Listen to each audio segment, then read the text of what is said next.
It's strange. Il a dit, je crois que j'ai résolu le problème. Encore un coup d'œil et j'en serai sûr. Puis il s'est dirigé vers la véranda. Est-ce qu'il avait l'air effrayé? Non. Juste très sérieux. Comme quelqu'un qui a un secret qu'il a hâte de partager.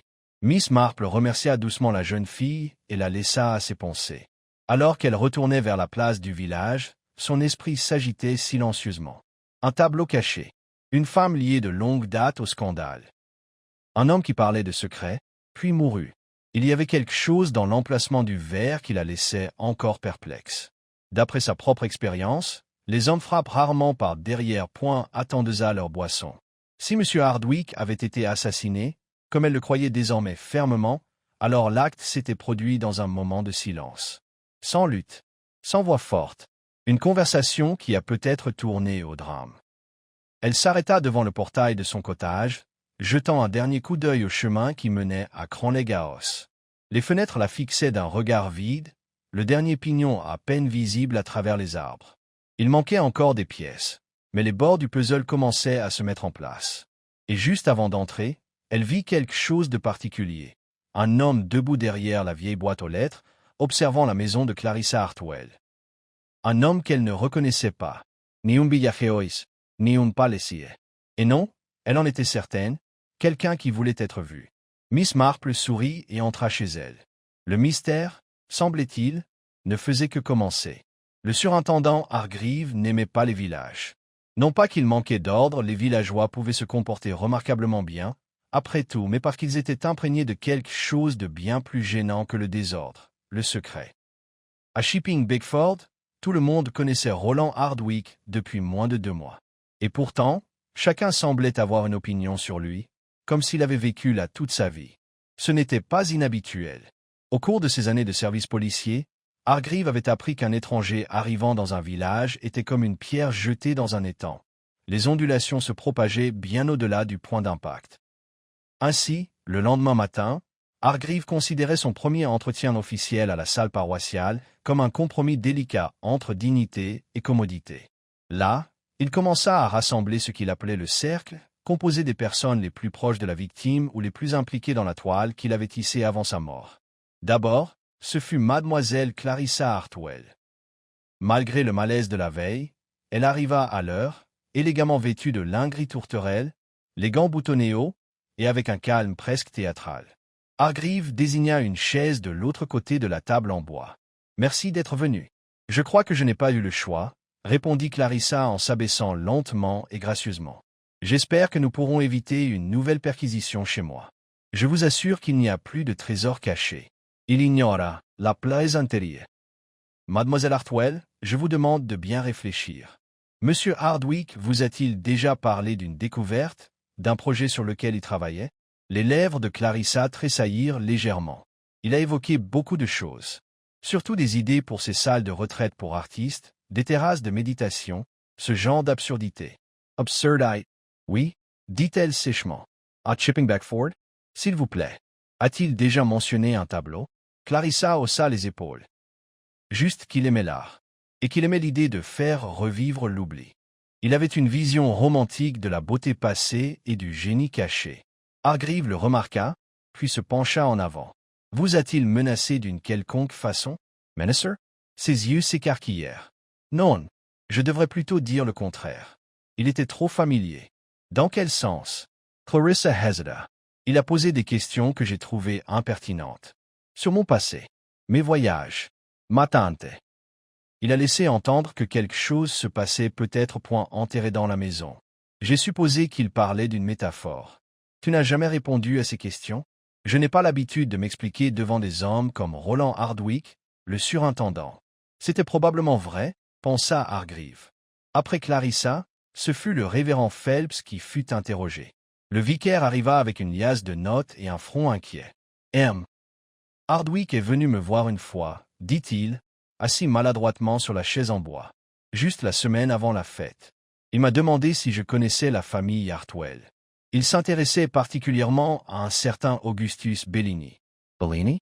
Hargreaves se redressa. « Le nom sur le tableau? Oui, j'ai trouvé ça bizarre.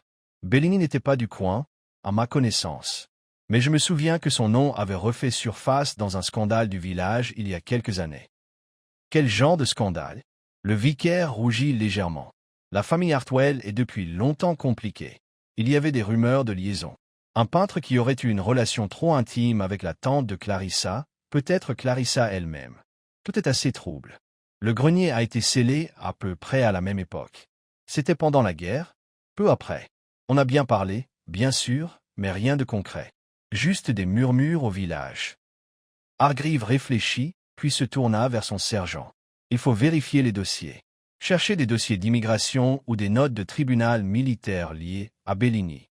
À l'extérieur du hall, l'air s'était réchauffé, la verdure du village scintillant sous un ciel sans nuages. Miss Marple, assise sur un banc, son parasol déployé, observait les allées et venues avec une légère curiosité. Elle n'avait pas besoin d'être à l'intérieur pour comprendre ce qui se passait. Elle connaissait le rythme d'une enquête préliminaire, la police se concentrerait sur l'évidence. Les mobiles tirés d'échanges récents, les indices tangibles, les comportements suspects. Et naturellement, la suspecte évidente était désormais Clarissa Hartwell. Le timing, le grenier, les lettres, le ton évasif. Mais Miss Marple avait connu suffisamment de femmes comme Clarissa pour voir autre chose sous sa fierté apparente, certainement. Mais pas de meurtre. Du moins, pas de ce genre.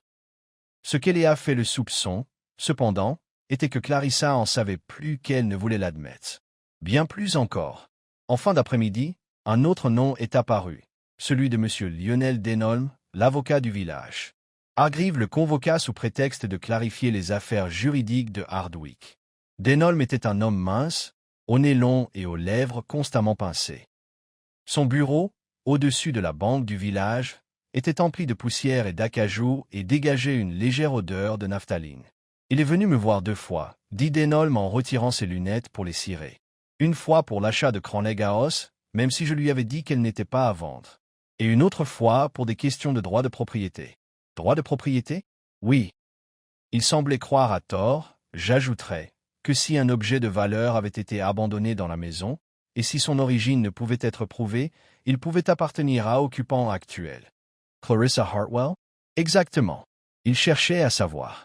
Il a suggéré qu'elle n'était peut-être pas l'héritière légitime de tout le contenu. L'as-tu découragé? Je l'ai fait. Je lui ai dit que ce genre de choses était compliqué, surtout avec les familles âgées et les papiers manquants. Mais il était très déterminé, et étrangement excité. Excite. Denholm hésita.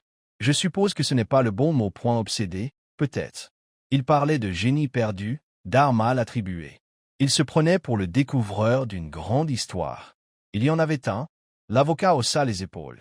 Si c'était le cas, il semble que quelqu'un d'autre n'ait pas voulu que cela soit dit. Plus tard dans la soirée, le sergent Price apporta un rapport au bureau de Hargreaves. Je crois qu'on a quelque chose, dit-il en tapotant le dossier. Augustus Bellini, peintre italien. Petites expositions avant la guerre.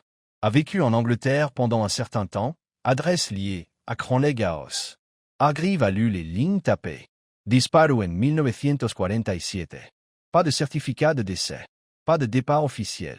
Price a poursuivi. Un homme correspondant à sa description a été porté disparu par un ami à Florence. Les autorités britanniques n'ont jamais donné suite. Disparition volontaire présumée. Alors, qu'est-ce qu'on a? Un homme lié à la famille de Clarissa. Un grenier scellé peu après sa disparition. Un tableau à son nom caché. Et un inconnu qui savait tout ça, et qui a été retrouvé mort. Hargreaves a fermé le dossier lentement. Clarissa Hartwell n'a peut-être pas tué Roland Hardwick, dit-il. Mais elle cache quelque chose. Quelque chose qui vaut la peine d'être tué. Le même soir, Miss Marple rendit visite au Dr. Ewart. Le médecin local était en train de tailler ses rosiers lorsqu'elle arriva et l'accueillit avec le mélange habituel d'affection et de perplexité. « Vous êtes ici pour le meurtre, n'est-ce pas ?» dit-il en s'essuyant les mains. « Eh bien, entrez. » À l'intérieur, autour d'une modeste tasse de cacao, Miss Marple ne posa qu'une seule question. « Docteur, lorsque vous avez examiné le corps, y avait-il quelque chose d'inhabituel dans la blessure ?» Ewart cligna des yeux. À part le fait que ça ne ressemblait pas à une chute typique? Oui, très nette, précise. Aurait-il pu être fabriqué avec une canne? Ou une canne? Peut-être. Quelque chose d'étroit, de cylindrique. Du métal? Peut-être. Miss Marple hocha lentement la tête. Elle avait déjà vu une canne similaire plus tôt dans la semaine, portée par Lionel Denholm. Une canne avec un manche en argent, en forme de bec d'aigle. Avez-vous remarqué, demanda-t-elle avec désinvolture, CM. Denholm avait apporté une canne à la garden party? Eward marqua une pause. Maintenant que tu le dis, non. Il l'a toujours avec lui quand il se promène au village. Mais je ne l'ai pas vu ce jour-là. Miss Marple sourit et le remercia. Lorsqu'elle atteignit son portail, les étoiles piquaient le ciel de velours au-dessus de Shipping Bickford. Le village était calme. Mais ses secrets ne l'étaient pas. Le premier suspect était apparu. La question était désormais de savoir s'il s'agissait d'une fausse piste ou du chasseur qui se cachait derrière le renard. C'était jeudi matin lorsque Miss Marple visita la bibliothèque du village. Pour l'observateur non averti, sa visite n'avait rien d'extraordinaire. Elle arriva à 11 heures précises, comme toujours, son sac à main en toile bleue à la main et coiffé d'un chapeau de paille retenu par un vieux ruban de dentelle. Elle salua la bibliothécaire, mademoiselle Lucy Worth, de son ton doux habituel et se dirigea vers les rayons du fond, où elle feuilleta les anciens documents historiques du comté et les archives locales avec une lenteur délibérée. Mais Miss Marple n'était pas là pour relire le flore du sud de l'Angleterre, ni d'admirer la calligraphie des vicaires morts depuis longtemps dans le chronique paroissiale de Shipping Bickford, 1892-1943. Elle cherchait des noms. Plus précisément, les noms liés à la famille Hartwell, au domaine Crowleg, et plus particulièrement à Augustus Bellini. Un homme, semblait-il, qui avait autrefois vécu parmi eux mais qui avait disparu comme de la fumée dans l'air. C'est dans un registre en lambeaux au bas de l'étagère de référence qu'elle a trouvé ce qu'elle espérait. Registre foncier du village, déclaration de taxes foncières et de recensement, relié en cuir marron craquelé, a révélé un détail intrigant. 1946. A. Bellini, locataire, quartiers supérieurs, Cranley House. Inscrit comme artiste de nationalité italienne. Une seule mention. Puis disparu. Aucun enregistrement ultérieur. Il y avait une note au crayon dans la marge à côté du nom, location du grenier contesté. Suppression non vérifiée. Les yeux de Miss Marple se rétrécirent. Suppression non vérifiée. Une phrase qui suggérait qu'une personne était partie sans laisser de traces, et plus important encore, sans que personne ne soit témoin de son départ. Elle ferma doucement le registre, comme si elle scellait un fantôme. Cet après-midi-là, le surintendant Hargreave étudiait les cartes du domaine de Crowleg lorsque le sergent Price entra avec un objet à la main. Une canne. « Je l'ai trouvé, monsieur, dit-il en le posant sur le bureau. Caché derrière un porte-manteau dans le bureau du notaire. Denholm dit qu'il a dû tomber là par accident. Hargreaves observa la canne. Elle était exactement comme Miss Marple l'avait décrite, de l'ébène poli avec un lourd manche en argent en forme de bec d'aigle. Tu penses que ça pourrait être l'arme? Demanda Price. C'est trop tôt pour le dire, murmura Hargreave. Mais je ne crois pas aux accidents. Surtout pas à ceux qui cachent des choses à la vue de tous. Pas d'empreinte, bien sûr. Bien sûr. Est-ce qu'on fait venir Denholm? Pas encore. Hargreave se rassit, les bras croisés. Ça ne me plaît pas, Malcolm. On a un suspect, un mobile, de l'argent, si le tableau a de la valeur, et maintenant peut-être une arme. Mais c'est trop soigné, point comme si quelqu'un l'avait laissé pour que nous le trouvions. Une plante? Ou une distraction? Il se tourna à nouveau vers les plans du domaine. Découvrez qui a connu Bellini. Je veux que chaque personne vivante de ce village se souvienne de 1946 et de Cranley House. Il y a quelque chose de plus profond ici. Miss Marple, quant à elle, avait adressé ses questions à une autre source, M. Edwin Tolley. Edwin était fossoyeur du village depuis plus de 50 ans. Son ouïe était défaillante, sa démarche traînante plutôt que trébuchante, et il vivait dans une maison de jardinier reconvertie près du cimetière. Mais sa mémoire, notamment pour tout ce qui était étrange ou déplacé, était encore d'une précision remarquable. Elle lui apporta une boîte de sablé et s'assit avec lui sous le chèvrefeuille grimpant. « Monsieur Tolley, dit-elle doucement, vous souvenez-vous d'un certain Bellini? Un Italien qui vivait à Cranley House? » Il hocha lentement la tête. Un ami peintre, un peu reclus. Il peignait toutes sortes de choses. Des paysages, quelques portraits. Il portait toujours un foulard, même en été. Il fumait des petits cigares noirs. Je me souviens de l'odeur. L'as-tu déjà vu partir? Tolley fronça les sourcils. Non, c'est ça qui est drôle. Un jour, il était là, et le lendemain, Pouf. Despero. On disait qu'il était reparti en Italie. Mais je n'ai jamais vu une valise, ni une voiture s'arrêter. Et la tante de Clarissa n'a pas dit un mot. Et le grenier? C'est les juste après. J'ai aidé à monter une armoire. Elle m'a fait verrouiller la porte de l'extérieur. Elle m'a donné 5 shillings et m'a dit de ne jamais en parler. Es-tu déjà retourné là-bas? Il parut surprise. Mon Dieu, non. Une fois la porte fermée, elle est restée fermée. Merci, Monsieur Tollet, dit-elle en lui prenant la main. C'est plus utile que vous ne le pensez. De retour à son cottage, Miss Marple était assise dans son petit salon, les yeux fixés sur le foyer sans feu. Bellini n'avait pas quitté la maison. Elle en était presque certaine maintenant. Ce qui soulève la question, que s'est-il passé exactement dans ce grenier? Elle repassa les faits dans sa tête. Bellini disparaît en 1947. Le grenier est scellé. Clarissa part pour l'Italie. Un tableau mystérieux refait surface 75 ans plus tard. Roland Hardwick, un homme lié aux découvertes littéraires, arrive avec un intérêt intense pour Clarissa et la maison. Il meurt après avoir annoncé une découverte. Un tableau a été retrouvé dans le grenier, peut-être de valeur. Une canne probablement utilisée dans son meurtre est retrouvée dans le bureau de Denholm. Trop de coïncidences. Et les coïncidences, comme elle le disait souvent, n'étaient que des secrets enveloppés dans le hasard. Elle réfléchissait à cela quand on frappa à la porte. C'était le sergent Price. « Mademoiselle Marple, j'espère que je ne vous dérange pas, » dit-il, visiblement nerveux. « Pas du tout, sergent. Entrez. Il reste à Dibaut. J'ai quelque chose que tu devrais voir. Tu pourrais peut-être y trouver un sens. » Il lui tendit un petit objet enveloppé dans un tissu. À l'intérieur se trouvait une broche. Pas d'argent plaqué précieux ni de verre usé. Mais le design était original. Une rose sculptée dans du corail, à l'ancienne, délicate. Je l'ai trouvée dans le grenier, a déclaré Price. Derrière un panneau près de l'endroit où le tableau était rangé. Miss Marple écarquilla les yeux. Ceci appartenait à la tante de Clarissa. Je m'en souviens bien. Elle le portait attaché à un ruban de velours autour du cou. Que ferait-il caché? Parce que, sergent, dit-elle lentement, je crois que ce n'est pas elle qui a scellé le grenier. Il y eut une pause. Signification. Miss Marple se leva et posa la broche. Ce qui signifie que quelqu'un s'est donné beaucoup de mal pour cacher une disparition. Et que celui qui a tué Roland Hardwick savait que si le grenier était ouvert, la vérité éclaterait. Elle se dirigea vers la fenêtre et regarda vers Cranley House. Ce n'est pas seulement une question de peinture, dit-elle doucement. C'est une question de quoi ça a été laissé derrière. Cette nuit-là, le village retenait son souffle. Clarissa Hartwell ne quittait pas son domicile. Denholm, sous surveillance discrète, restait tard à son bureau.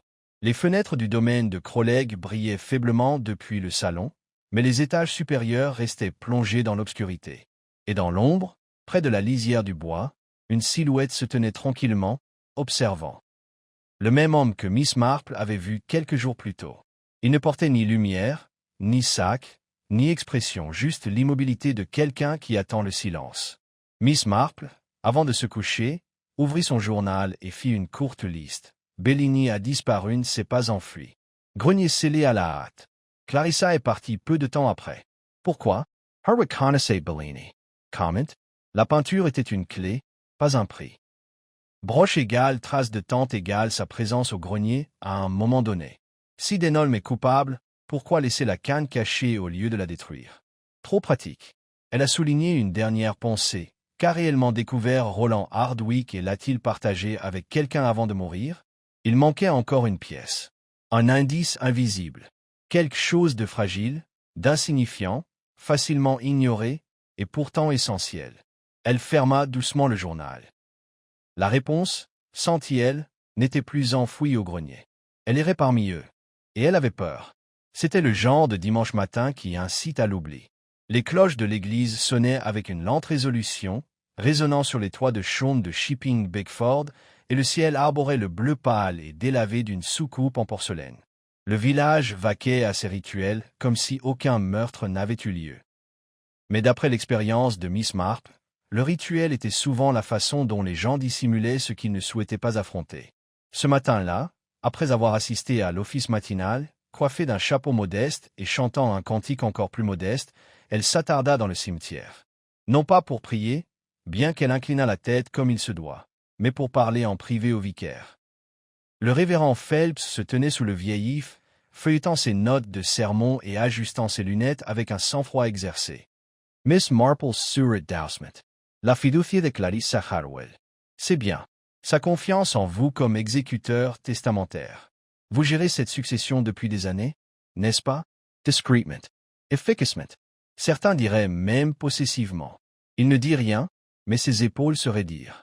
Voyez-vous, poursuivit-elle, vous êtes un homme qui aime le contrôle. Ce pouvoir tranquille d'être indispensable. Je crois que vous avez contribué à fermer ce grenier, non pas physiquement, mais légalement. Vous avez effacé le nom de Bellini des archives. Vous avez apaisé les questions. Vous avez agi non par gentillesse, mais par crainte de ce que sa mémoire pourrait perturber. Denholm se détourna, face à la fenêtre. Vous avez tort, Miss Marple. J'ai toujours essayé de la protéger. De la vérité? De la honte? Rétorqua-t-il. Elle s'est rapprochée. Clarissa n'a jamais demandé de protection, dit-elle doucement. Et elle a payé cher ton idée de protection. Il y eut un long silence. Je ne l'ai pas tué, dit finalement Denholm. Mais je l'ai trouvé. Dans la véranda. Déjà mort. Et tu as déplacé la canne? J'ai paniqué. Je pensais qu'il croirait que c'était le mien point était la mienne. Mais je ne l'avais pas fait, il s'interrompit, déglutissant. Je voulais seulement préserver le peu de réputation qui me restait. Miss Marple elle observa. Sa voix tremblait, non pas de culpabilité, mais de regret. Merci, monsieur Denholm, dit-elle enfin. Vous m'avez été d'une grande aide. Elle se tourna pour partir. Et Miss Marple lui cria-t-il. Elle regarda en arrière. Tu vas lui dire, Clarissa? Miss Marple esquissa un petit sourire triste. Je crois que le temps des mensonges est révolu. Ce soir-là, Miss Marple organisa un dîner tranquille. Elle invita 3 convives. Clarissa Hartwell, le surintendant Hargreaves E.T., contre Tautatante, Benedetto Severo. Ils se sont rassemblés dans son chalet alors que le soleil se couchait derrière les collines, l'air chargé de chèvrefeuilles et le bourdonnement des abeilles retournant à leur ruche. Clarissa arriva la première, vêtue simplement de gris, ses manières étaient discrètes. Hargreaves le suivit, arborant son air habituel de suspicion mêlée de respect réticent. Savaro arriva le dernier, amené par un agent, même si les menottes n'étaient pas nécessaires. Il paraissait fatigué mais calme, son regard sombre indéchiffrable. Miss Marple servit du poulet froid, des petits pois et un syllabube léger au citron. Le repas se déroula presque en silence, à l'exception de quelques frottements de couverts. Quand la table fut débarrassée, elle commença. « Je vous ai fait venir ici parce que je crois que vous méritez tous la vérité, dit-elle. Sir Bellini. Sir Roland Hardwicke. Et sur ce qui les unit. » Elle s'arrêta. Cela a commencé dans le grenier, mais cela se termine ici. Les mains de Clarissa se croisèrent sur ses genoux. Tu parles du tableau. Non. Je veux dire, qu'est-ce qu'il y avait derrière?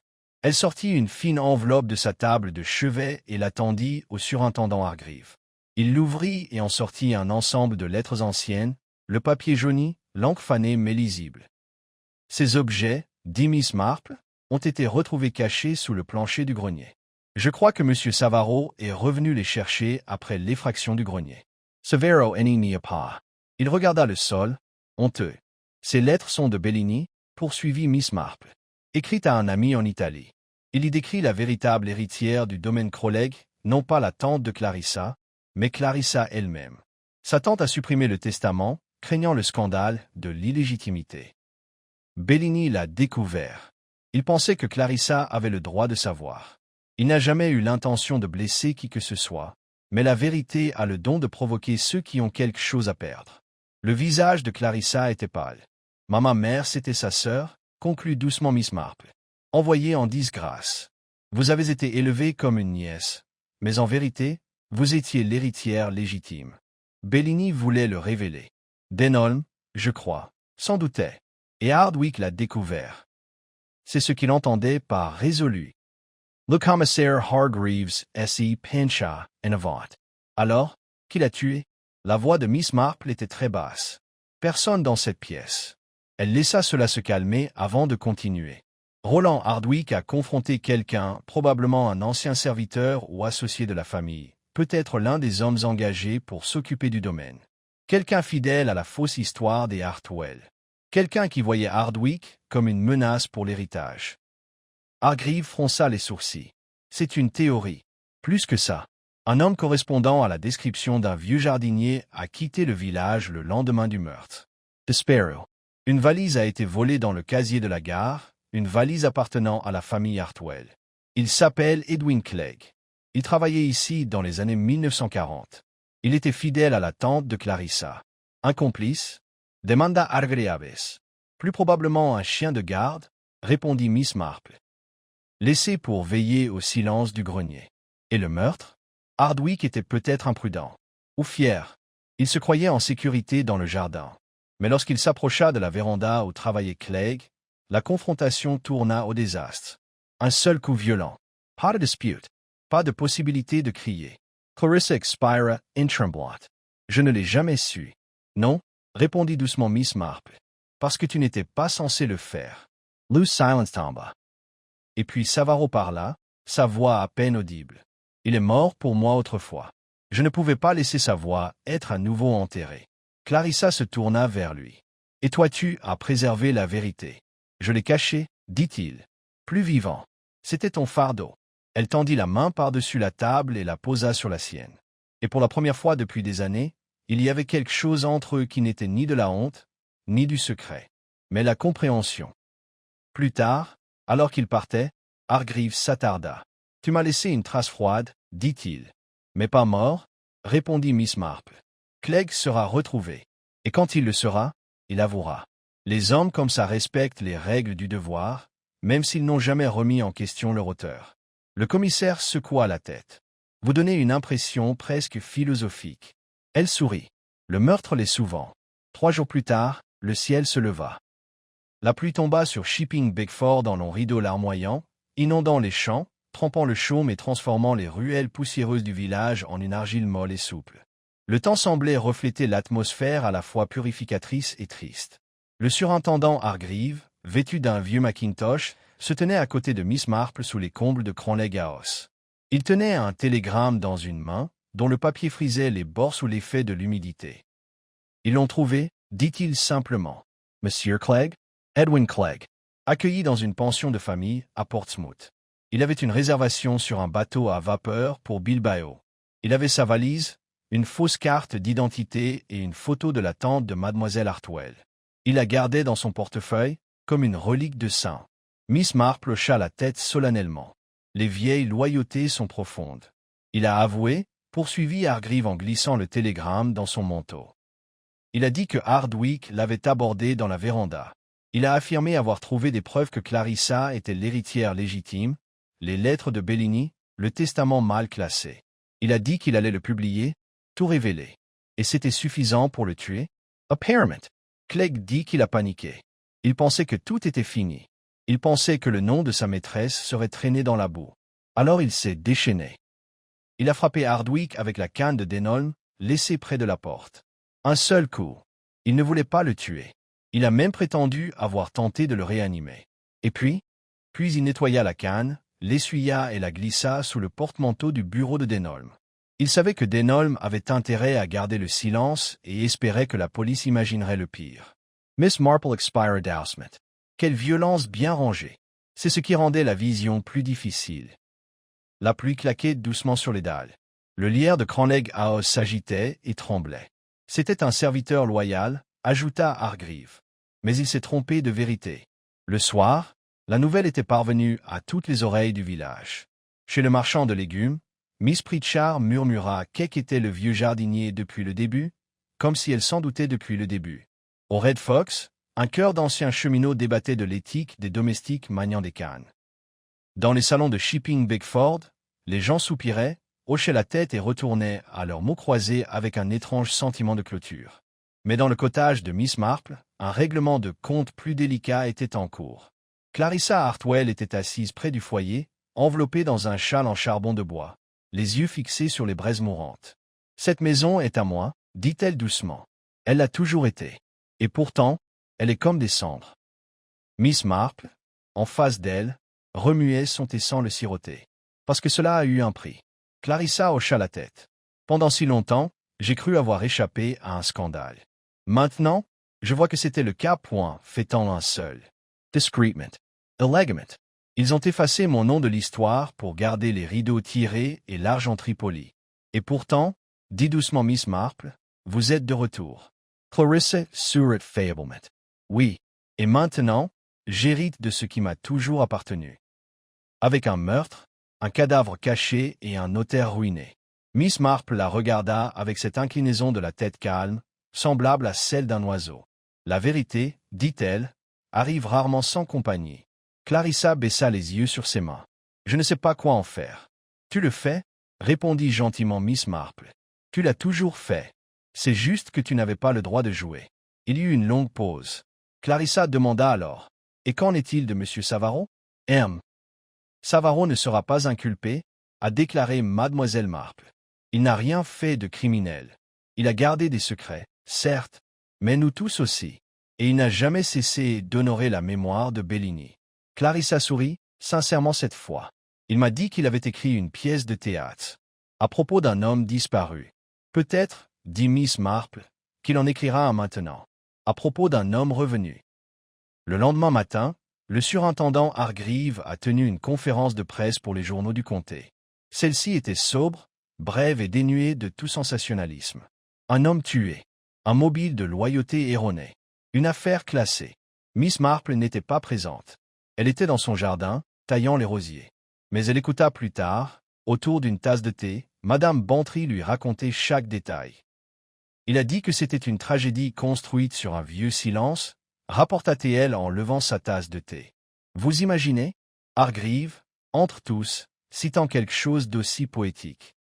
C'était un après-midi de fin juin dans le village de Shipping Bigford, le genre de journée anglaise dont les poètes s'extasient et que les jardiniers espèrent avec ferveur. Le soleil brillait au-dessus des collines vallonnées, réchauffant les terrains de croquet et se reflétant délicatement sur les verres en cristal de sirop de sureau.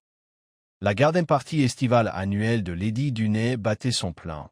Un événement si imprégné de tradition et de ruban que même le vicaire portait un costume en lin. Les pelouses de Dunay Hall s'étendaient vastes et élégantes, bordées de hautes et taillées avec une précision militaire. Les tables, nappées de Vichy, étaient chargées de bagatelles maison, de gelées et de jambon sculptés avec la solennité d'une offrande. Les invités, au nombre de 80 environ, voletaient tels des papillons pastels des buissons au champagne, tissant des fils de ragots dans l'air comme autant de banderoles invisibles. Miss Marple était assise tranquillement sous un buisson de lilas, son chapeau de paille ombragé d'un ruban rose délavé et une assiette de scone posée sur ses genoux. Elle tricotait au point simple, sans chichi, mais ses yeux bleu pâle observaient la fête avec une vigilance dissimulée sous une distraction inoffensive. Au fond du jardin, près des urnes ornementales que Lady Dunay affirmait être d'origine gréco-romaine, et que Miss Marple soupçonnait en privé de venir de chez Harrods, un groupe s'était rassemblé autour de M. Roland Hardwicke. Grand, léonin et fraîchement arrivé de Londres, Hardwicke avait hérité du vieux domaine de Rowlegg, juste à l'extérieur du village, sans que personne ne sache vraiment de qui. C'était un curieux mélange de charme et d'arrogance, et il expliquait, avec un volume inutile, son intention de transformer la propriété en un lieu de retraite pour écrivains. Imaginez, dit-il en désignant d'une main la comme si elle dissimulait sa propriété en ruine.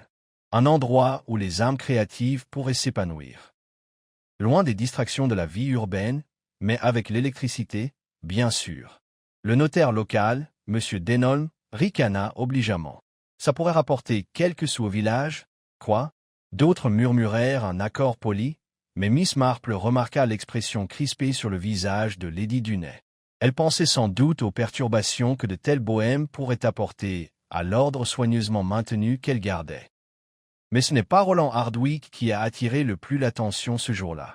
Cette distinction revient à la dernière arrivée, Miss Clarissa Hartwell. Clarissa était revenue à Shipping Bigford une semaine seulement, après près de 20 ans passés à l'étranger. Dans sa jeunesse, elle avait fait scandale en s'enfuyant avec un pianiste italien, en rompant ses fiançailles avec le neveu du vicaire et en disparaissant, paraît-il, avec un collier de diamants ayant appartenu à sa tante.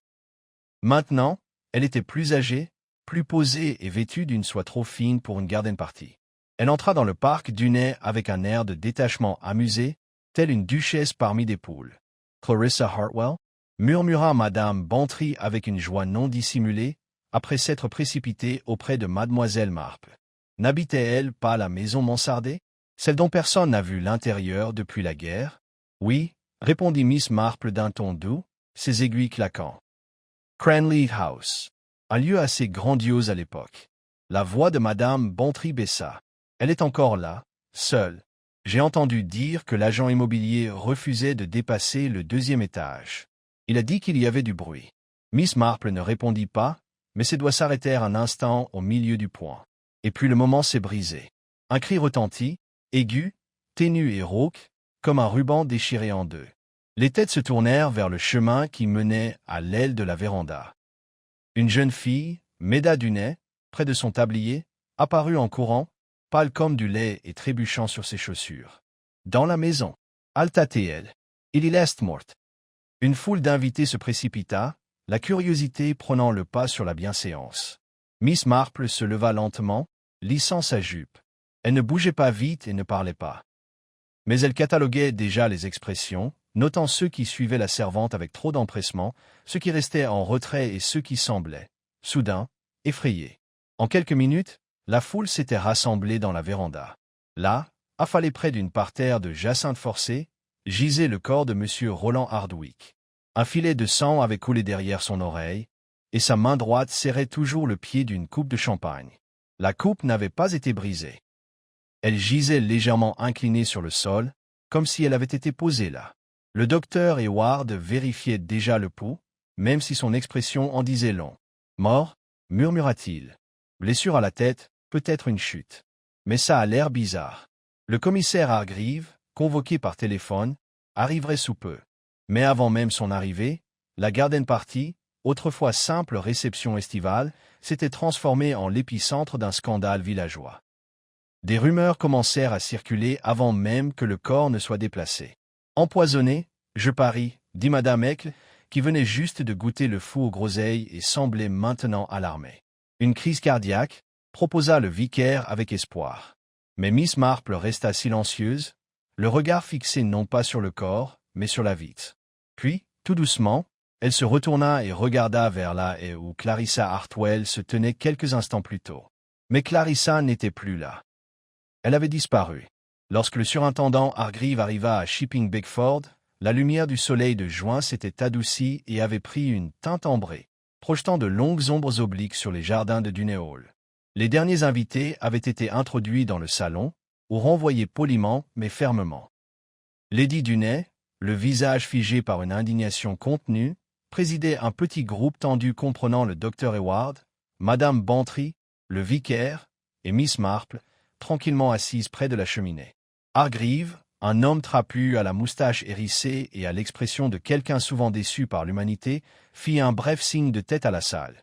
Il connaissait bien le ballet social du village anglais et le traversait avec une sorte de lassitude stoïque. « Bon, alors, » dit-il en ôtant son chapeau.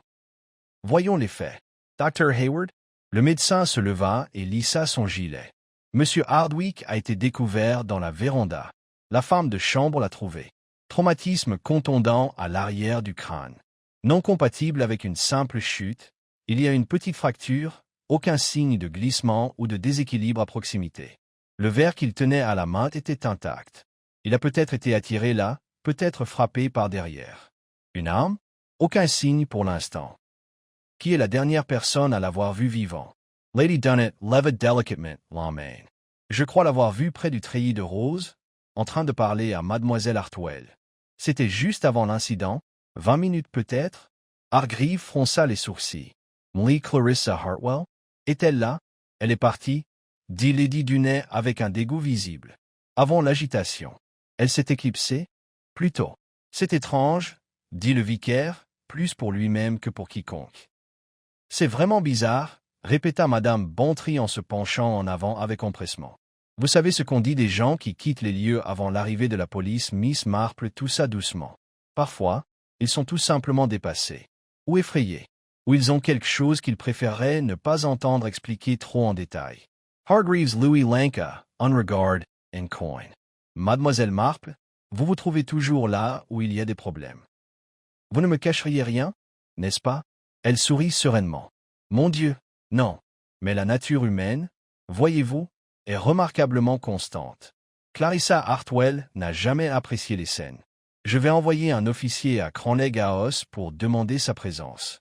Hargreaves se tourna vers son sergent, lui donna des instructions rapides, puis commença à noter les noms, les adresses et les observations de chacun des invités qui avaient été à portée de voix ou de vue de M. Hardwick au cours de la demi-heure précédente. Le chœur des voix commença. Je l'ai vu avec la servante, elle lui a apporté à boire. Il riait de ses projets de retraite et disait que le grenier de Cranleigh-House dégageait une énergie curieuse. Quoi que cela veuille dire. Il m'a dit qu'il avait trouvé quelque chose au village qui pourrait le rendre célèbre. J'ai pensé qu'il faisait du théâtre. Hargreaves griffonna cette dernière note, les yeux plissés. Quelque chose qui pourrait le rendre célèbre? Oui, dit Madame Eck, dont le pince-nez tremblait légèrement sur l'arête du nez. Il semblait plutôt imbu de lui-même, comme s'il était sur le point de faire quelque chose de grandiose. Mais vague, vous savez. Que des paroles, pas de détails. Miss Marple, sirotant une modeste tasse de thé léger, ne fit aucun commentaire. Mais elle avait noté mentalement quelque chose de bien plus intéressant que l'expression pompeuse de Lady Dunay de M. Hardwick à l'évocation du grenier. Une légère crispation autour des lèvres, un léger blanchissement des joues. Plus tard dans la soirée, alors que le soleil disparaissait complètement derrière les haies et que le village sombrait dans le doux silence du crépuscule, Shipping Bigford s'anima de murmures. La nouvelle du meurtre, car à présent, on parlait très certainement d'un meurtre. Meurtre était répandu aussi vite que de la crème sur un scone. Au bureau de poste, Miss Pritchard en discuta à voix basse avec la femme du boucher, tout en triant les enveloppes comme si elles risquaient de brûler. Mort au milieu d'une garden party. C'est horrible. C'était un étranger, remarqua sombrement la femme du boucher. Les nouveaux venus apportent toujours leur lot d'étrangeté. Au pub Red Fox, plusieurs clients ont pesé plus de pintes. Hardwick manigançait quelque chose, dit Geoffrey Ball, le mécanicien. Il n'arrêtait pas de poser des questions sur la vieille maison des Hartwell. Il voulait savoir qui y avait vécu, ce qui avait été laissé derrière. Comme s'il cherchait quelque chose de précis. Il fouinait dans le grenier, ajouta Ned Simmons, dont le frère avait autrefois travaillé comme agent d'entretien à Cranleigh-House. Il jurait que l'endroit était vide. Mais je parie que non. Les greniers sont vides, murmura quelqu'un d'autre. Ils ne le sont jamais. Pendant ce temps, Miss Marple, après avoir dîné tranquillement d'œufs brouillés et d'asperges à la maison, était assise près de sa fenêtre et tricotait. Elle avait écouté attentivement toute la journée et, plus important encore, regardait et observer la réaction des gens qui pensaient que personne ne les remarquait. La lueur de peur dans les yeux de la servante. Le silence de Clarissa Hartwell. Les théories trop enthousiastes avancées par certains villageois, prêts à tout pour se rendre utile ou à détourner l'attention. Le grenier avait été évoqué à 2 reprises, une fois dans une rumeur et une autre fois dans une curieuse déclaration attribuée au défunt lui-même. Ce n'était pas une coïncidence. Et ainsi, alors que le crépuscule s'installait et que les carillons de Sainte-Anne résonnaient doucement dans l'air du village, Miss Marple posa son tricot, enfila son châle et rendit une courte visite au seul endroit de Shipping Bigford qui en savait toujours plus qu'il ne le devrait. Le presbytère. Le révérend Phelps, un homme doux qui aimait les biscuits au citron et les romans ecclésiastiques, avait dit un jour à Miss Marple qu'il croyait à la confession, parler ou non. Il l'accueillit dans son bureau avec un sourire. « Mademoiselle Marple, à quoi me vaut ce plaisir? Je voulais juste vous dire un mot, si vous me le permettez. À propos de Clarissa Hartwell. » Le vicaire cligna des yeux. « Oh oui, quel beau retour, celui-là. Les années l'ont façonné. Tu la connaissais avant. Je commençais tout juste mon curé quand le scandale a éclaté. Elle avait aussi un don pour le théâtre à l'époque. La pauvre. Et sa maison, Cranleigh? Oh, quel triste endroit. Il n'a jamais été aussi bien depuis la guerre. Le grenier est resté fermé pendant des décennies. La tante de Clarissa l'avait fait fermer à clé, je crois, après un drame familial. Personne n'a habité l'étage depuis. Miss Marple hocha la tête. C'est curieux. Et pourtant, M. Hardwick posait la question. Oui, il est venu demander si les archives du village mentionnaient les premiers occupants. Il a dit avoir entendu des rumeurs selon lesquelles un peintre aurait vécu là-bas et qu'il aurait disparu. Un peintre? Son sourcil se haussa légèrement. Oui, même si je dois dire que tout cela semblait plutôt fantastique. Comme un roman. Il semblait pourtant très intéressé par le grenier. Il s'en est enquis. Il a même demandé si la maison avait déjà été inspectée pour y trouver des compartiments secrets. Miss Marple émit un léger bourdonnement de reconnaissance, le regard pensif. Lorsqu'elle retourna à son chalet, elle prit un moment avant de se retirer pour la nuit pour faire une dernière observation. Elle remarqua que la lumière de Cranleg House brûlait au rez-de-chaussée mais pas à l'étage. Clarissa Hartwell n'avait pas répondu au coup de la police plus tôt, mais il y avait certainement quelqu'un à la maison. Miss Marple resta immobile un moment, les mains jointes calmement, avant de se retirer à l'intérieur. Il restait encore beaucoup à élucider. Mais déjà, elle sentait le mystère se dessiner, non pas comme une ligne droite, mais comme une spirale s'enroulant vers quelque chose enfoui depuis longtemps. Quelque chose dans un grenier qui était censé être vide. Le lendemain matin, une clarté terne se leva, comme si le village lui-même faisait semblant que tout était calme. Les oiseaux gazouillaient obligeamment, les bouteilles de lait tintaient sur le pas des portes, et l'air embaumait un léger parfum de rose et de fumée de charbon. Mais sous cette façade d'ordre, Shipping Bigford bourdonnait d'impatience. Le meurtre de Roland Hardwick avait non seulement suscité une effervescence rare dans le village endormi, mais aussi un malaise inexprimé. Ce n'était pas l'acte lui-même qui avait véritablement perturbé, mais l'intrusion.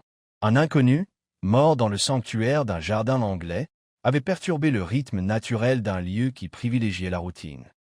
Le commissaire Hargreaves revint tôt, flanqué de 2 agents en uniforme et de son sergent, Malcolm Price, quelque peu nerveux. L'enquête, annonça-t-il au bureau de poste, était désormais en cours, point officiellement en cours. Le village réagit comme à son habitude. Les fenêtres s'ouvrirent un peu plus largement. Les gens s'attardèrent plus longtemps à la caisse de l'épicier.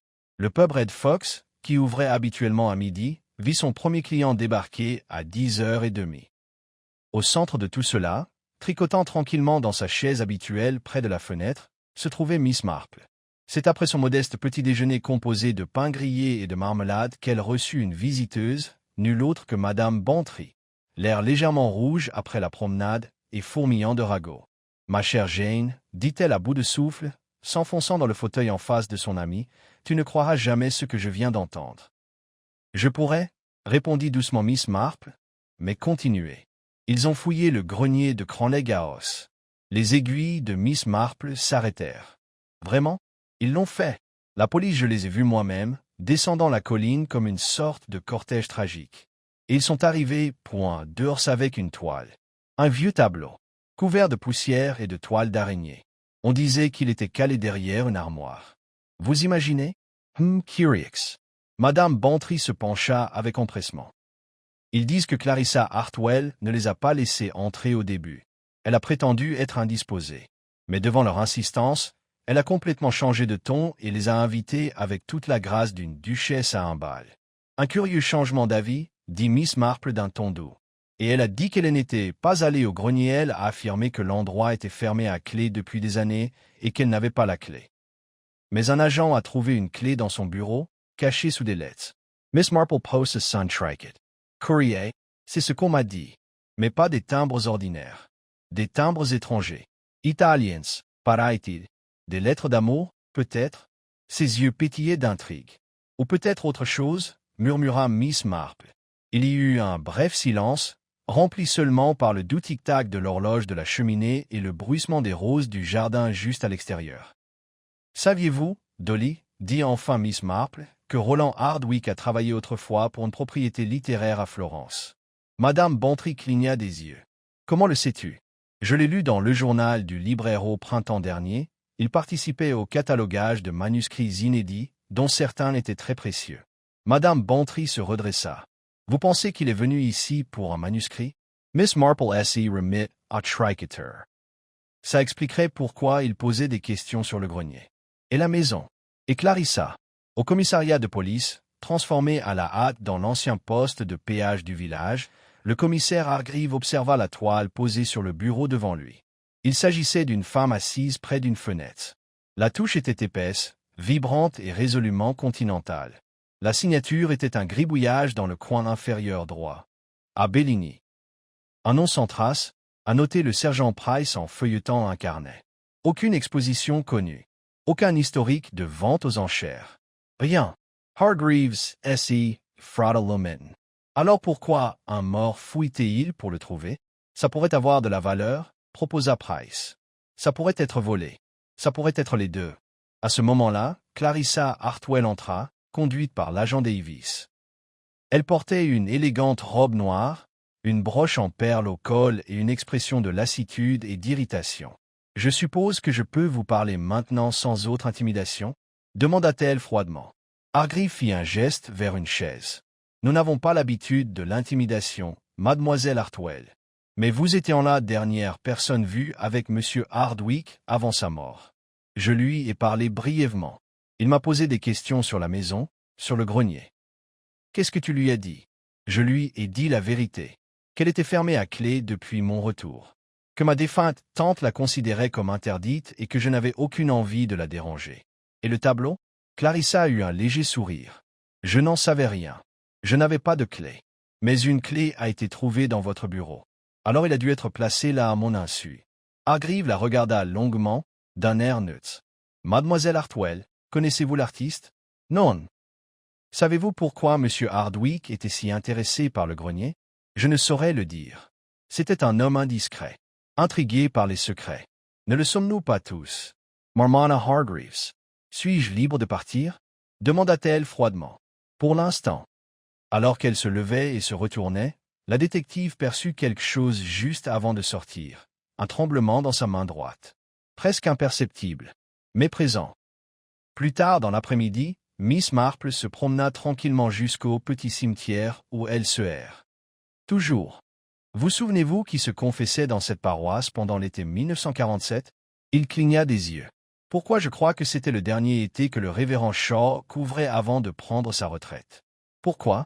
Parce que je crois que quelqu'un a avoué quelque chose cet été-là, dit-elle d'une voix à peine plus forte qu'un murmure, qui a conduit à ce qu'un corps soit caché plutôt qu'enfoui. Le vicaire resta très immobile. Miss Marple, si vous faites référence à Bellini, pas seulement à lui, dit-elle doucement. Je fais référence à ce qui a éloigné Clarissa Hartwell pendant 25 ans. Elle ne fuyait pas la honte. Elle a été renvoyée. Et je crois que c'était pour protéger quelqu'un. De l'autre côté du village, Croneghaus se tenait calme et autonome comme toujours.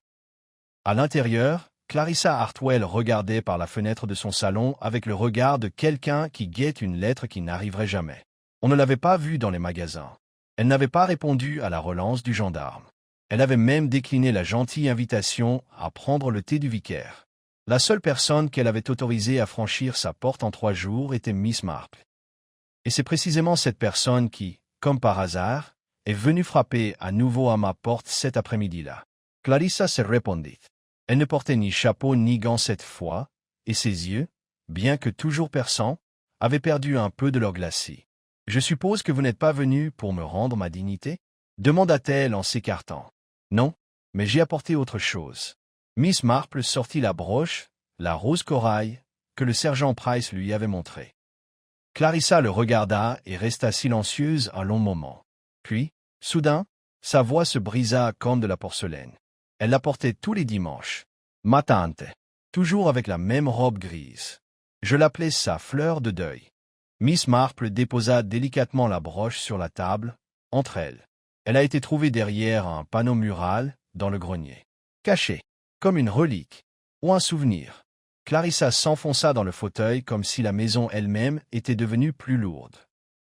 Voulez-vous l'histoire, Miss Marple, ou juste la confession? Je crois que je veux la vérité. Peu importe comment elle m'arrive. Clarissa hocha lentement la tête. Ma tante était une femme difficile. Pas cruelle, mais soumise à des règles. Les apparences. La respectabilité. Après la guerre, tout semblait incertain. L'ordre ancien s'effondrait, et elle s'y accrochait comme à une bouée de sauvetage. Bellini fut la première chose qui la déstabilisa véritablement. Elle ne l'approuvait pas. Elle le craignait, dit Clarissa, parce qu'il voyait les choses telles qu'elles étaient. Pas comme elle le souhaitait. Il peignait avec sincérité. Il aimait avec audace. Et moi sa voix tremblait. Je ne l'aimais pas, pas comme on le murmure. Mais j'admirais lui. Je voulais être comme lui. Hershix. Livré. Miss Marple attendait Patty Emmett. Un après-midi, continua Clarissa, je les ai trouvés en train de se disputer. Ma tante et Bellini. Il avait découvert quelque chose, des papiers, un souvenir du passé, et il a menacé de partir et de le révéler au grand jour. Elle l'a frappé, avec la canne que mon oncle avait utilisée avant de mourir. Elle était toujours dans le couloir. « Tu as vu ça? » « Non, » dit Clarissa très doucement. « Mais je trouvais lui. Dans le grenier. Des heures plus tard. Mort. » Miss Marple ne bougea pas. Elle a paniqué. Elle a dit que personne ne croirait à un accident. Elle a scellé le grenier. Elle a annoncé au personnel son départ. Elle m'a dit que je devais partir aussi, sous peine de scandale pour la famille. Elle a dit que nous devions protéger ce qui restait du nom Hartwell. « Et tu y es allé ?» Clarissa eut un rire amer. « Bien sûr que j'y suis allé. J'étais jeune, seule, et elle m'avait toujours fait comprendre que tout ce que j'avais venait d'elle. Et le tableau? Bellini me l'a donné la semaine précédente. Il m'a dit de le garder secret. Il a dit que c'était sa meilleure œuvre, mais qu'elle ne serait comprise que bien plus tard. Il l'a appelé le dernier témoin. » Miss Marple hocha lentement la tête. Ce titre, je trouve, en dit long. Pendant ce temps, de retour au bureau du notaire, Lionel Denholm passait un après-midi très différent. Le surintendant Hargreaves était arrivé sans prévenir, avec le sergent Price et la canne enveloppée dans un sac de preuves scellées. Le bureau de Denholm, comme toujours, sentait l'encre séchée et la fumée de pipe rance. Il se leva pour les accueillir avec une réticence visible. « Je suppose que c'est plus qu'une simple visite de courtoisie. Vous reconnaissez cela? » demanda Hargreaves, imposentement sur le bureau. Le visage de Denholm vacilla à peine. « Bien sûr. C'est à moi. Je l'ai signalé égaré. Égaré derrière votre porte-manteau?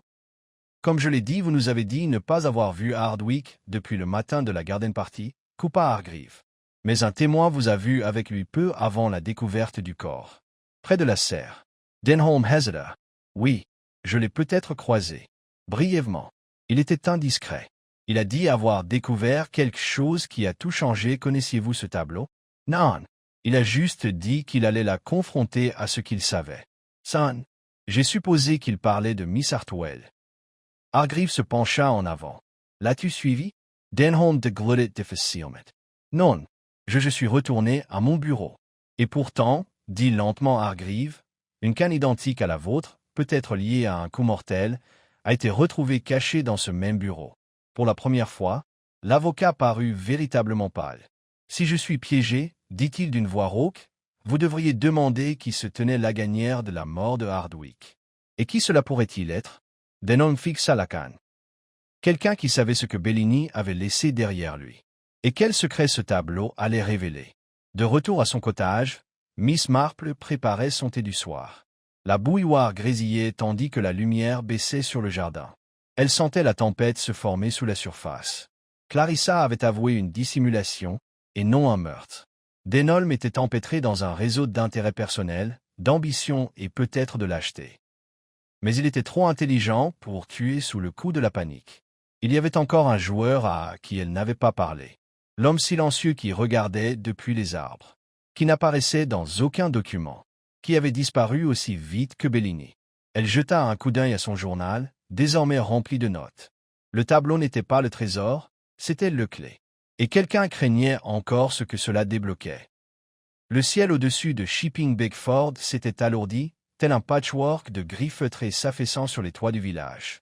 C'était le genre de journée qui semblait retenir son souffle. La pluie menaçait, mais elle ne vint pas, et le calme ne fit qu'accentuer la sensation que quelque chose attendait d'être découvert. Miss Marple était habituée à de telles journées. Elle les trouvait souvent excellentes pour réfléchir. Elle avait passé la matinée à consulter son journal et à siroter un thé léger, son chat blotti avec bonheur près du foyer. Mais la tempête qu'elle anticipait n'était pas une tempête de neige. Il est arrivé juste avant midi sous la forme du sergent Price. Il apparut à sa porte, chapeau à la main, le visage dessiné par l'expression d'un homme qui avait vu quelque chose à la fois curieux et troublant. « J'espère que je ne vous dérange pas, Miss Marple, dit-il, même si son ton impliquait que la nouvelle n'attendrait pas les civilités. « Pas du tout, sergent. Interest. Il me reste du tourteau de graines. » Il fit un geste de la main. « Merci, mais ce n'est pas une visite de courtoisie. » Il s'épenca. Il y a eu un cambriolage. Elle haussa légèrement les sourcils. « Où? » Au domaine de Crowleg. Quelqu'un a forcé le grenier depuis l'extérieur, par le toit, semble-t-il. Ça s'est produit pendant la nuit. Miss Marple posa son thé avec un soin discret. Qu'est-ce qui a été pris? C'est justement ça, dit Price. Rien. Du moins, rien d'évident. Le tableau est toujours là. La broche aussi. Mais le panneau où la broche a été trouvée a été retiré. Swan Newsmet. Aucune trace de lutte. Celui qui a fait ça savait ce qu'il cherchait ou ce qu'il voulait. N'a pas je veux que les autres le trouvent. Miss Marple s'est livrée lentement. Alors, il semblerait, dit-elle, que le grenier recèle encore des secrets. Le surintendant Hargreave était déjà sur les lieux au moment où Miss Marple est arrivée, après avoir marché d'un pas rapide dans le chemin du jardin, ses chaussures confortables craquant sur le gravier. Le grenier était un amas de plâtre brisé, de bois ébréché et d'araignées mortes depuis longtemps. Une petite équipe de gendarmes se tenait à intervalles réguliers, scrutant les recoins avec des torchets. Une échelle avait été déployée à travers une lucarne brisée, désormais recouverte d'une bâche. Elle a insisté sur le fait qu'elle n'y était pas montée depuis des années, dit Hargreave en guise de salutation. Et voilà que quelqu'un a percé le toit. Et mademoiselle Hartwell, troublée. Et sincèrement, je crois. Elle prétend n'avoir rien entendu. Le regard de Miss Marple erra sur les poutres, la poussière dansant dans des rayons de lumière pâle. Et le panneau caché, Nettement a Rash.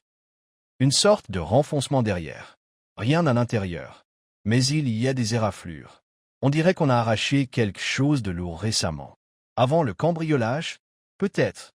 Ou pendant. Le regard de Miss Marple se posa sur un détail curieux. Des empreintes de pas dans la poussière, menant du renfoncement à la lucarne. Ni des bottes de police, ni les pantoufles délicates de Miss Hartwell. Quelque chose de plus lourd. Masculine. Volontaire. Elle se pencha pour les examiner de plus près, écartant une toile d'araignée. Ils ne sont pas venus pour prendre le tableau, murmura-t-elle. Ils sont venus parce qu'ils pensaient qu'il y avait quelque chose qui avait été oublié. Hargreave fronça les sourcils. Et peut-être avait-il raison. Plus tard dans l'après-midi, Miss Marple se retrouva dans un endroit inattendu, l'arrière-salle du Red Fox, où le propriétaire, M. Godfrey, accepta de lui montrer les anciens registres des visiteurs du pub. Il remonte à des décennies, dit-il en posant une boîte poussiéreuse. Vous pardonnerez l'écriture, la plupart des gens avaient déjà bu une pinte ou deux avant de signer. Elle feuilleta les pages, ses doigts traçant des boucles et des tourbillons de signatures disparus depuis longtemps. Et puis, tout à coup, elle l'a trouvé. Hey, Bellini, locataire à Cranley House. Septembre 1946. Et, sur la ligne suivante, écrit avec la même encre, B. Savaro. Pas d'adresse. Pas de mention de profession. Mais le nom se détachait nettement du reste, souligné d'une main experte. Miss Marple resta assise, très immobile. Ce n'était pas un nom qu'elle avait encore entendu au cours de l'enquête. Il n'apparaissait pas non plus dans aucun recensement ni registre paroissial. Elle tourna quelques pages en arrière et trouva deux autres entrées, B. Savaroté et hébergement payé à l'avance. B. Savaro collecte des matériaux, revenez bientôt. Aucun retour n'a jamais été enregistré. Un homme mystérieux, voyageant avec Bellini, qui avait disparu aussi complètement que l'artiste lui-même. Jusqu'à maintenant, à la tombée de la nuit, le village bourdonnait à nouveau, non pas de ragots cette fois, mais de tension. Le cambriolage avait changé le ton. Un meurtre était une chose choquante, certes, mais compréhensible. On pouvait tuer quelqu'un par colère, par cupidité ou par peur. Mais une pièce cachée, une effraction par le toit, et la possibilité que quelque chose de mort depuis longtemps soit revenu à la vie, c'était autre chose. Madame Bantry, naturellement, avait tout entendu en quelques heures. Je n'ai jamais fait confiance à ce grenier, dit-elle en baissant dramatiquement la voix dans le salon de Miss Marple. Rien de bon ne sort jamais de pièces scellées depuis des décennies. C'est le genre de chose qui a sa place dans les romans. En effet, dit Miss Marple. Ou dans les marges des livres d'or. Madame Bantry cligna des yeux. Des livres d'or? Avez-vous déjà entendu le nom Savaro associé au Hartwell? Madame Bantry se redressa, les yeux plissés. Savaro, je ne m'en souviens pas. Mais là-temps il y avait un garçon, juste après la guerre. Italien, je crois. Il aidait au petit boulot au manoir. Il avait toujours un cartable rempli de livres. Gens discret. Parti précipitamment, je crois. Miss Marple hocha la tête. Ce serait lui. Donc il était impliqué dans tout ça? Je ne sais pas encore. Mais je crois que quelqu'un de nous ne le sauront pas. Le surintendant Hargreave était moins satisfait. En notre nom? Demanda-t-il, exaspéré. Combien de fantômes vont encore sortir de ce grenier? Miss Marple. Peut-être juste un de plus, dit-elle doucement. Mais je crois qu'ils nous observent déjà. Elle expliqua ce qu'elle avait appris dans le registre du pub et ce qu'elle soupçonnait à propos de l'homme qui avait été vu près de Cronlegaos, tapi parmi les arbres. Je crois que Savaro n'a jamais quitté le village, dit-elle. Ou s'il l'a fait, il est revenu. Discreetment. Et je crois que Roland Hardwick l'a retrouvé. Agreave serracit engrimacant. Et s'il le faisait, alors Hardwick a peut-être découvert la véritable histoire. L'histoire de Bellini. L'histoire du grenier. Et peut-être, la culpabilité de Savaro. Culpability. Le ton de Miss Marple était doux mais posé. Deux hommes savaient ce qui était caché. Un seul corps a été enterré. Ce soir-là, Miss Marple fit une promenade dans les bois derrière Cronlegaos. Les arbres bruissaient du doux bruissement des feuilles d'été, et un parfum de terreau et de mousse humide flottait dans l'air. Ce n'était pas la première fois qu'elle s'y promenait, ni la première fois qu'elle suivait une intuition. Près d'un virage du chemin, juste au-delà de la limite où la clôture du domaine s'est transformée en pierre, elle l'a vu. Un homme d'une 60aine d'années, peut-être plus âgé, debout près d'un tronc d'arbre, un carnet de croquis sur les genoux. Ses vêtements étaient simples et sa posture raide. Alors qu'elle s'approchait, il ne leva pas les yeux. « Belle soirée », dit-elle doucement. Il hocha la tête, tout en continuant à dessiner. « Seriez-vous monsieur Savaro ?» Le crayon s'arrêta. Il leva les yeux plissés. « Non », dit-il lentement. « Tout est trams. »« Je ne pense pas », répondit Miss Marple. « Parce que je sais que Bellini n'est pas mort de colère. Il est mort en vous protégeant. » L'homme tressaillit, juste légèrement. « Il t'a protégé ?» poursuivit-elle. « Il a encaissé le coup qui te visait. Et tu les as laissés croire qu'il s'était enfui. » Sa main tremblait. « Qui es-tu ? » Quelqu'un qui écoute. Et qui regarde. Comme toi. Il la fixa un long moment. Puis, lentement, silencieusement, il ferma son carnet et se leva. « Elle l'a frappé, dit-il. La vieille femme. Elle pensait que c'était moi. On se disputait à propos des lettres qu'il avait trouvées. Des lettres de famille. Une histoire d'héritage. Il s'est interposé entre nous. Elle n'a même pas crié. Elle a juste fermé la porte à clé. Pourquoi n'as-tu pas parlé? J'étais jeune. Étranger. Je n'avais ni famille, ni domicile. J'avais peur. Il m'a dit de partir. Et tu es resté. » Il hocha la tête. Je ne pouvais pas le quitter. Pas vraiment. Miss Marple posa doucement une main sur son bras. Il est temps de dire la vérité, monsieur Savaro. Non pas pour vous punir, mais pour la paix. Ses yeux se remplirent de larmes retenues. Je n'ai jamais voulu qu'il meure, murmura-t-il. Je sais, dit-elle. Et elle l'a fait. 2 jours s'écoulèrent tranquillement à Shipping Bigford, même si le calme était trompeur. Sous la surface paisible du quotidien, les jardiniers taillant les haies, le tintement de la porcelaine dans le salon de thé, le doux son des cloches de l'église, quelque chose de subtil se dessinait. Le commissaire Hargreaves avait placé Benedetto Savaro en détention préventive, non pas en état d'arrestation, mais en tant que personne d'intérêt vital. Un entretien discret et sérieux avait confirmé la plupart des soupçons de Miss Marple. Bellini n'avait pas fui le village. Il était mort en protégeant un jeune homme du scandale, et très probablement de la ruine. Mais ce que Savaro ignorait et ne pouvait pas savoir, c'est que Bellini avait laissé derrière lui bien plus qu'un tableau. Il avait laissé derrière lui un ultime indice. Et Miss Marple, après des décennies d'écoute patiente et d'observation humaine, avait l'intention de le mettre en lumière. Mercredi après-midi, Miss Marple a rendu une visite inattendue à Lionel Denholm. Le bureau du notaire était inhabituellement bien rangé. La canne, récupérée, examinée et débarrassée de toute empreinte digitale utile, avait été remise à sa place près du porte-manteau. Denholm lui-même était assis à son bureau, son air habituel de décorum rigide quelque peu dégonflé. « J'avoue que j'ai été surpris de vous voir, » dit-il en se levant. « Mais pas mécontent. J'ai pensé qu'on pourrait parler, » dit Miss Marple en s'installant sur la chaise en face de lui. « Voyez-vous, je me demande ce qu'il en est advenu de Roland Hardwick. Ce qu'il est vraiment venu chercher ici et pourquoi il est mort avant d'avoir pu le dire à qui que ce soit. » La mâchoire de Denholm se serra, mais il ne dit rien. Hardwick croyait avoir découvert quelque chose de précieux, poursuivit Miss Marple. Pas seulement un tableau, mais une histoire vraie, enfouie sous des années de silence. Je pense que vous y avez cru aussi. C'est pour ça que vous l'avez suivi, n'est-ce pas? Je ne l'ai pas suivi, répondit Denholm d'un ton sec. Bien sûr, dit doucement Miss Marple, Vous devez dire ça. Mais c'est curieux, non? Dès sa mort, c'est vous qui avez conseillé Clarissa Hartwell sur le statut juridique du tableau. Denholm haussa un sourcil. C'est mon boulot. En effet. Mais ce n'est pas votre habitude d'être si intéressé personnellement, ni de dissimuler une canne qui aurait pu servir à commettre un meurtre. Sur ce, Denholm se leva. Si vous êtes venu m'accuser, je vous suggère de parler à la police. Je l'ai déjà fait, répondit Miss Marple. Mais il ne s'agit pas d'accusation. Il s'agit de mobile. Elle se leva lentement, lissant sa jupe. Hardwick allait révéler quelque chose. Quelque chose qui ruinerait la légende de Cranley House. Peut-être même Clarissa Hartwell. Et ce faisant, vous risquiez de perdre beaucoup. La voix de Denholm, lorsqu'elle se fit entendre, était basse. Et qu'est-ce que j'avais à perdre, exactement, à ton avis? Miss Marple sourit doucement. La fiducie de Clarissa Hartwell. C'est bien. Sa confiance en vous comme exécuteur testamentaire. Vous gérez cette succession depuis des années, n'est-ce pas? Discretement. Efficacement. Certains diraient même possessivement. Il ne dit rien, mais ses épaules se raidirent.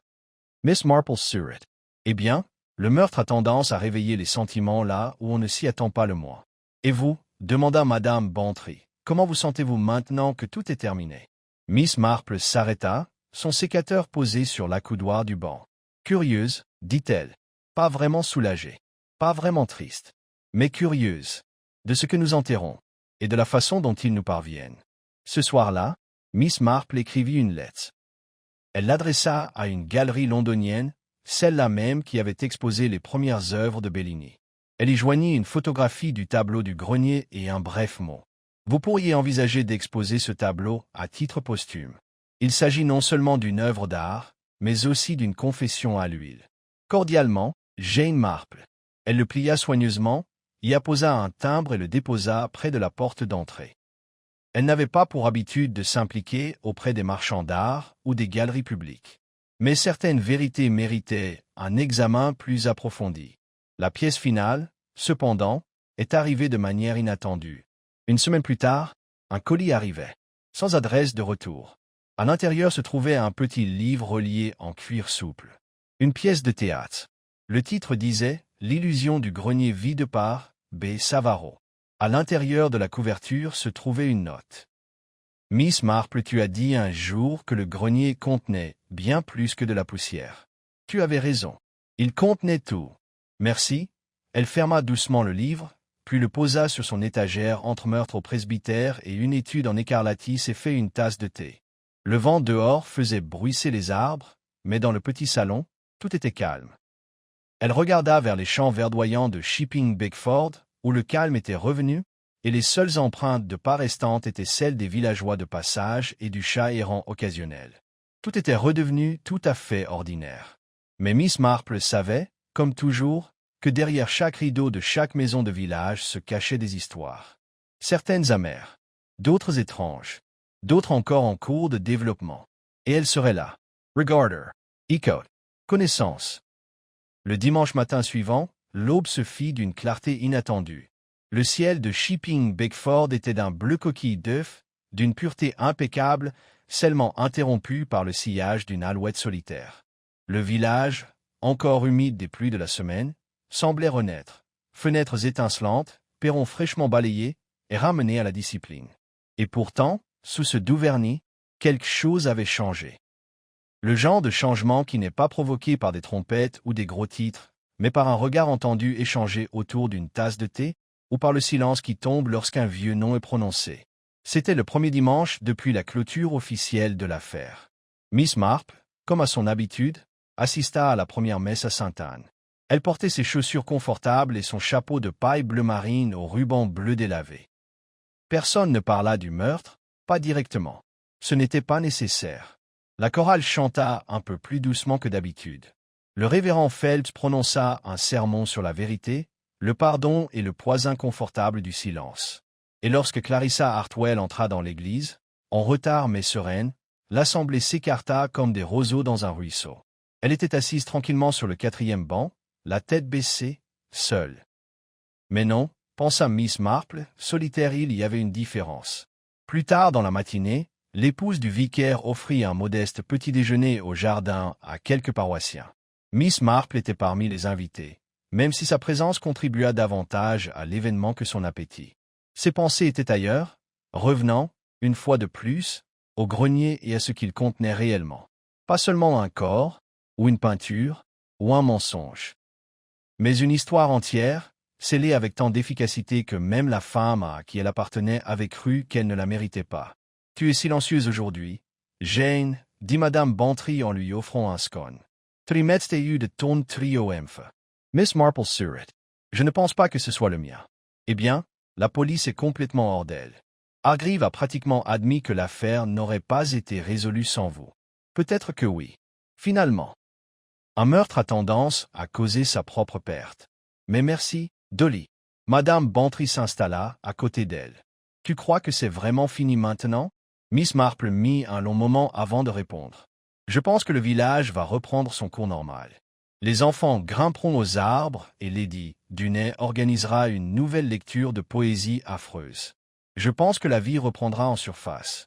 Et en dessous, Miss Marple regardait la pelouse bien entretenue. En dessous, dit-elle, il y aura une sorte de cicatrice. Rien de grotesque.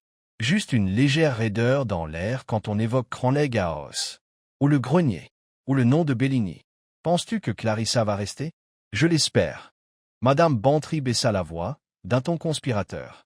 Et le gentleman italien, Severo? Il loue le vieux moulin, dit Miss Marple. Et il travaille sur une deuxième pièce. Vraiment, s'éclaira Madame Bantry. Tu crois qu'il va nous utiliser comme personnage? Les yeux de Miss Marple pétillèrent. Presque certainement. J'imagine que tu seras très flatteuse en version imprimée, Dolly. Madame Bantry agita modestement sa main gantée, puis dit, plus sérieusement. Et Lionel Denholm? Le sourire de Miss Marple s'estompa un peu. Monsieur Denholm a démissionné de son poste d'avocat de Clarissa. Il a pris un congé prolongé à l'étranger, je crois. Quelque part au chaud. Il a écrit une lettre à Clarissa, s'excusant non pas pour ce qu'il a fait, mais pour ce qu'il a fait. Croyait-il avait le droit de le faire. C'est déjà ça. Elle lui a pardonné? Elle l'a compris, répondit Miss Marple. C'est plus difficile. Mais elle a le don de survivre discrètement. Il ne faut pas prendre cela pour de la faiblesse. Plus tard dans l'après-midi, Clarissa Hartwell se tenait dans le grenier de Cranleg House. La lucarne avait été réparée. La poussière avait été balayée. Le tableau le dernier témoin repose désormais dans un cadre modeste sur un chevalet en bois, baigné par la lumière de l'après-midi. Elle se tenait devant avec Savaro. Il était silencieux, les bras croisés, son regard parcourant la toile comme s'il la voyait pour la première fois. Ce n'était pas prévu pour une galerie, dit-il doucement. Je sais, répondit Clarissa, mais c'était pour être vu. Il la regarda. Tu es sûr? Elle hocha la tête. Bellini me la donnait. Même à ce moment-là, je pense qu'il savait que j'aurais besoin qu'on me rappelle qui j'étais. Ce qui m'avait été volé. Il y eut une longue pause. Je ne suis plus la même femme que lorsque je suis partie, a-t-elle ajouté. Mais je ne suis plus celle qu'on m'avait dite. Ça doit compter. C'est vrai, a déclaré Savaro. Elle sourit. Alors, on recommencera peut-être. Il hésita. Avec la vérité? Avec la vérité. Une semaine plus tard, le tableau fut transporté à Londres. La galerie, bien que modeste, le présenta dans sa vitrine d'automne sous le titre Bellini, le pinceau oublié. L'entrée du catalogue ne disait que la vérité la plus élémentaire. Un artiste perdu, une œuvre redécouverte, une histoire inédite. Miss Marple reçut une invitation imprimée par la poste. Elle la déclina poliment, prétextant l'entêtement de ses genoux et son aversion pour les trains. Mais elle la rangea soigneusement dans sa boîte à souvenirs, à côté de ses lettres de guerre et d'un marque-page brodé d'un cousin décédé depuis longtemps. Certaines choses, croyait-elle, méritaient d'être préservées. Le premier jeudi d'octobre, Miss Marple était assise dans le jardin, une couverture sur les genoux, ses aiguilles à tricoter silencieuses pour une fois. Elle sirotait son thé et contemplait les dernières roses. Le vent d'automne avait commencé à friser les feuilles, murmurant des promesses de gelée. Elle ne pensait plus au meurtre. Plus maintenant. Elle pensait à Clarissa, qui était revenue non seulement dans une maison, mais aussi dans une histoire. À Savaro, qui avait enfin parlé. À un homme nommé Bellini, dont la voix avait survécu à son corps. Et, discrètement, d'Edwin Clegg, qui avait tout donné pour protéger une version de la vérité qui n'a jamais vraiment existé. Miss Marple pensait que les gens mentaient rarement par malveillance. Le plus souvent, ils mentaient parce que la vérité les effrayait, parce que le silence leur semblait plus sécurisant. Mais le silence, laissé sans surveillance, pourrait devenir un poison. Il vaut toujours mieux aérer la pièce, ouvrir le grenier, laisser la poussière retomber à l'air libre. Elle entendait au loin la cloche du facteur du village, le murmure lointain des enfants rentrant de l'école, le doux bruissement du vent dans les branches. La vie, humble, banale et absolument précieuse, continuait. Et c'était là, en fin de compte, le but de la résolution des meurtres. Pas seulement pour la justice, pas par fierté, mais pour que la vie puisse continuer sans ombre. Ainsi, le grenier pourrait être vidé, pour que la vérité puisse respirer. Miss Marple plia sa couverture, se leva avec précaution et retourna à l'intérieur. Son feu l'attendait. Son journal était ouvert. Sa théière était chaude. Et quelque part au loin, dans une galerie soudée au plafond blanc, un tableau témoignait silencieusement de tout ce qui s'était passé. La fin. Te moos leegschien. Dus bevor u gevoel niet schudde. Welkom in Veritas Obscures. Ich bin euro Gastheer Leon. Schrieb, in Opmerking laut mich weterbeuge want ak wandaan luist. Hier maakt deze reis elke keer onvergaatbaar. No, te mysterie ontvouwt zich.